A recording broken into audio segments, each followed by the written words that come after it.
됐다. 자, 시작할게요. 자, 일반적인 규칙이에요. 일반적인 규칙으로서 it's better. 더 낫대요. 만약 뭐 한다면 당신의 정의가, 근데 여기서 정의하는 말이 지금 뒤에 쭉 나오면 이렇게 뭐 term이란 단어가 한 번씩 나오거든요. 그러면 어떤 말의 정의 또는 용어의 정의예요.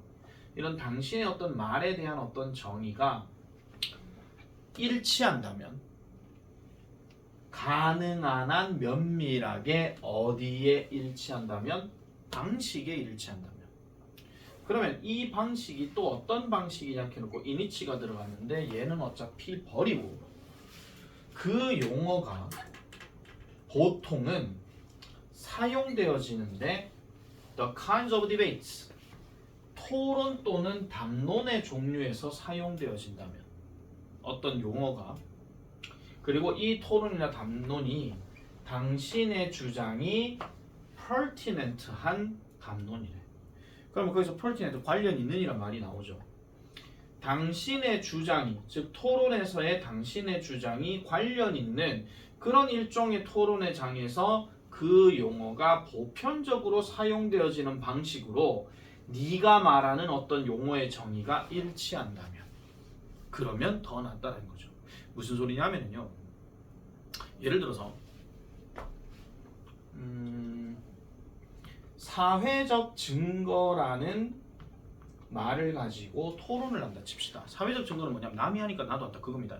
사회적 증거가 남이 하니까 나도 하는 게 과연 옳은 것인가, 아니면 뭐 주체적으로 하는 게 옳은 것인가, 이거에 대해서 토론을 한다 칠게요. 그러면 그거와 관련된 용어들이 나와야 좀 더 토론이 원활하게 되겠죠. 뭔가 듣도 보도 못한 단어가 나온다라든지, 아니면은 생각 자체가 이런 주제가 아니라 다른 주제로 간다라든지, 그러면은 이거는 토론으로서 성립을 할 수가 없는 겁니다. 이해하시겠습니까? 그러니까 사회적 증거에 관련된 이야기, 아니면은 뭐 이런 거 있어요. 뭐 사과는 달다. 그러면 단 거 뭐 있어? 뭐 배는 달다. 뭐 이런 식으로 어떤 토론이나 어떤 뭐 얘기를 한다 칠게요. 그럼 어떤 사람 사과는 쓰다 할 수도 있고, 뭐 배는 뭐 썩었다 할 수도 배는 쓰다 할 수도 있는 거잖아요. 그러면 하나의 어떤 친숙한 소재를 가지고 계속 움직여줘야 되는데 갑자기 사과 배가 안 나오고 갑자기 악어는 달다 뭐 이런 거라든지, 뭐 그런 게 나오면은 좀 이상해진단 말이에요. 약간 갸우뚱해진다는 거죠. 그래서 어떤 토론이나 논쟁의 종류에서 그 용어가 보편적으로 사용되는 어떤 방식이 네가 쓰는 어떤 용어의 정의랑 뭔가 비슷하게 가까이, 가능한 가까이 일치가 되어지면 더 낫다라는 거야. 이게 일반적이다 그 얘기죠. 어렵게 생각하지 말자. 서로가 둘이가 대화를 하는데 말이 되는 대화를 해야 되지, 갑자기 딴소리로 넘어가게 되면 그거는 말이 딴 데로 넘어가 버리는 거잖아요. 그렇게 생각하시면 되는 겁니다.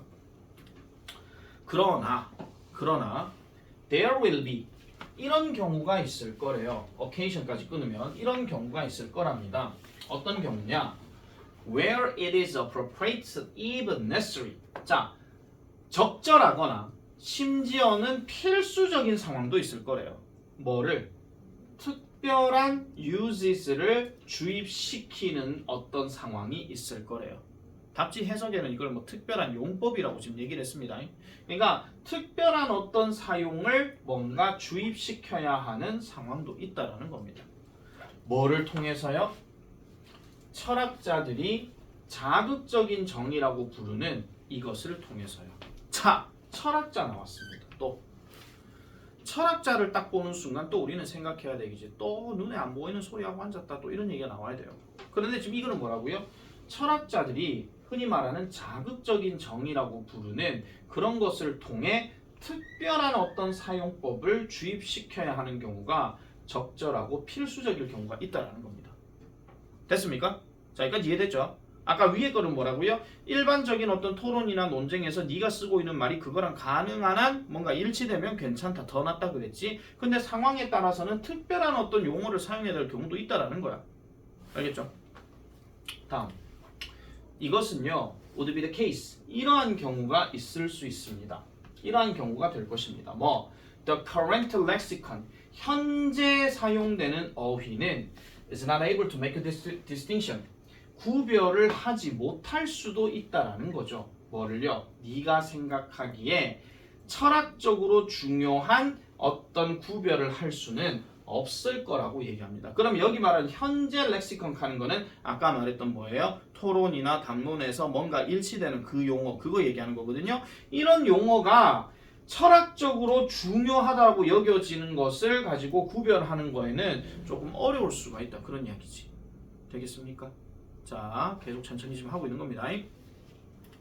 예를 들어 우리는요 이런 용어를 가지지 않습니다. 즉, in ordinary language, 보편적인 언어에서는 우리는 이런 용어를 가지지 못한대요. 그럼 이 용어가 어떤 용어냐? That describes a memory, 기억을 묘사하는 용어를 가지고 있지는 않대요. 근데 또 이 기억이 어떤 것이냐? That is not necessarily a memory, 필수적으로 기억이 아닌 기억을 묘사하는 경우가 있대. 기억이 아닌 기억이래. 그럼 이게 무슨 기억인데요? Something the person, 그 사람은 그 사람인데 그것을 가지고 있는 그 사람이 경험을 했었던 그 기억, 이걸 얘기하는 거거든요. 그런 기억을 어떤 기억으로서 여기지 않을 수가 있다는 거죠. 필수적으로 기억이 아닐 수도 있다는 거야. 그럼 다시요. 그것을 가지고 있는 사람이라 했는데 여기서 말하는 그것이 뭐냐면은 기억을 얘기하는 거예요. 그러니까 기억을 가지고 있는 사람이 경험했었던 뭔가의 기억을 필수적으로 기억이라 아니라 할 수도 있다는 거죠. 그러니까 그런 기억들을 묘사하는 용어들이 있다라는 겁니다. 일반적으로 봤을 때. 그러니까 경험을 했는데 그 경험을 가지고 있는데 그 기억을 가지고 있는데 경험을 했었던 그 어떤 것에 대해서 필수적인 어떤 기억이 아닌 경우도 있다라는 거예요. 자, 한 번만 더 말씀드릴게요. 잠깐만 다시 가볼게요. 기억을 가진 사람이 경험한 무언가에 대한 기억이 반드시 기억이 아닐 수도 있다라는 것을 설명하는 용어가 있대. 말 진짜 어렵게 해놨다. 아닐 수도 있다. 그렇게 얘기를 하는 건데, 자, 그러면 기억을 가진 사람이 경험한 무언가에 대한 기억이 반드시 어떤 경험한 기억이 아닐 수도 있다. 한 번 더 가볼게요. 예를 들어서 such a thing would occur. 그러한 것은 발생할 수도 있대요. 어떤 경우에 발생할 수 있느냐? 그럼 이걸 풀어서 봐야 되는 거기 때문에 만약 내가 could somehow 어느 정도 당신의 기억을 공유할 수 있다면, 예를 들어 패러글라이딩을 효원이가 타봤다 칩시다. 그럼 패러글라이딩을 타봤던 너의 기억을 내가 공유할 수 있다면, 그럼 나도 그걸 안다는 거죠. 맞죠? 근데 너는 직접 해본 겁니다. I would have a memory type experience입니다. 나는요 뭐를 가지게 되더라? 일종의 그 메모리 타입 여기 있나? 지금 내가 좀 글자를 잘못 썼나? 잠깐만요. 예를 들어서 메모리 타입이란 말이 없죠. 메모리 타입 있구나. 자, 나는요 그 공유할 수 있다면 그러한 상황이 생길 수가 있다라고 얘기합니다. 그러한 상황이 생길 수가 있대요. 다시 말해서 나는요 기억 유형, 어디 갔노 이거?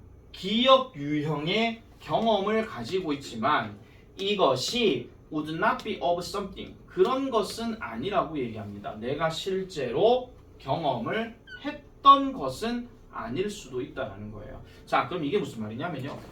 자, 효원이가 패러글라이딩을 탔어. 근데 탔는데 그 패러글라이딩 탔던 거에 대해서 뭐 했고 이런 얘기를 나한테 한단 말이야. 그럼 그 기억을 내가 지금 공유하는 거거든요. 근데 이게 내가 자칫 잘못하면 뭐 할 수도 있는 거냐면 내가 패러글라이딩을 탔던 것으로 기억할 수 있다는 거야. 이해하시겠습니까? 내가 실제로 겪었던 것이 아님에도 불구하고 그런 기억 유형의 경험을 내가 가질 수도 있다는 거지. 그러니까 우리가 나 이거 딱 볼 때마다 뭐가 떠올랐냐면요. 먹방을 보는 김현진이가 불닭볶음면 10개에다가 무슨 뭐 짬뽕 10그릇에다가 그걸 봤어. 막 먹는 모습을 봤단 말이야. 그럼 그 사람은 직접 먹으니까 경험을 한 거지. 근데 현진이 그냥 본 거야. 근데 지가 먹었다고 경험하는 거야. 그게 기억이 난다고. 이해하시겠습니까? 그 얘기거든요. 지금 이게 말 참 되게 어렵게 해놨어요 지금. 자, 그래서 to call this a memory, 이것을 기억이라고 부르는 것은 그럼 아까 기억 같은 경험을 가진 걸 기억이라고 부르는 것은 would be misleading. 동그라미입니다. 오해를 일으킬 수도 있다라는 거죠. 먹어본 적이 없는데 먹은 기억이 있다라고 얘기하는 거야. 한마디로. 그래서 for this reason, 이러한 이유로 철학자들은 have coined 어떤 것을 주입시켰습니다. 뭐를요? 특별한 용어인 quasi-memoric하는 용어를 주입시켰대요. 뭐 하기 위해서? 언급하기 위해서. 이러한 가설적인 어떤 기억과 같은 경험을 언급하기 위해서 quasi-memoric하는 것을 철학자들이 넣었다 이런 얘기예요. 이거 약간 조금 어떤 느낌이 드냐면요. 질문에 답하기나 뭐 이런 걸로 뭐 어떤 이 용어가 무슨 뜻인데 이렇게 물어볼 수도 있거든요. 약간 서술형 느낌으로. 그냥 커시 메모리가 왜 생겨났는가? 아니면 어떤 경우에 발생하는가? 이런 거 얘기할 때 뭐 우리말로 쓰시오 뭐 이런 거 있잖아. 그렇게 좀 생각해 볼 수도 있는 거예요. 그러니까 철학 용어의 어떤 정의에 있어가지고 특별한 사용이 딱 들어가긴 들어갔는데 이게 뭐라고? 특정한 상황에서 누군가랑 어떤 기억을 공유를 했는데 그 공유된 기억을 지가 겪은 것처럼 얘기한다 하는 거. 아시겠습니까? 뭐 약간 사기꾼이죠 이거. 그래서 quasi memory라고 얘기하는 겁니다. 그래서 가상의 기억과 유사한 이런 경험을 언급한다라고 해서 지가 그런 걸 해봤다는 거지. 뭐 여러 가지가 뭐 많이 쓸 수 있습니다. 뭐 배가 먹어본 경험이 있는 먹어본 적이 없는데 지가 먹어봤다고 얘기하는 거. 뭐 축구를 지가 저 프리미어리그에서 뛰본 적이 없는데 지가 프리미어리그 가봤다라든지 뭐 이런 거 있잖아. 뭐 그런 것들이 여기에서 언급될 수가 있다 하는 거. 요거는 2차 들어가서 다시 한 번 더 설명을 드리도록 하겠습니다. 자, 일단